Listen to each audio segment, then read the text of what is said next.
Hey guys, how to set up closed captions on Amazon Prime Video.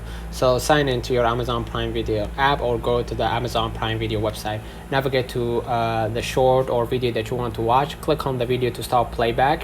While the video is playing, move your cursor or tap the screen on mobile devices to reveal the playback controls, and look for the speech bubble icon, which typically represents subtitles or closed captions, or a similar icon in the playback controls, and then click or tab on the icon and then select your preferred options for subtitles or closed captions. Or you may choose from different languages if available. In some apps you might have additional options to adjust the appearance of the captions, such as font size and color. And once you've enabled the captions, continue watching your video with the closed captions displayed. These steps may vary slightly depending on the device you are using, smartphone, tablet, smart TV, etc., but the general process should be similar.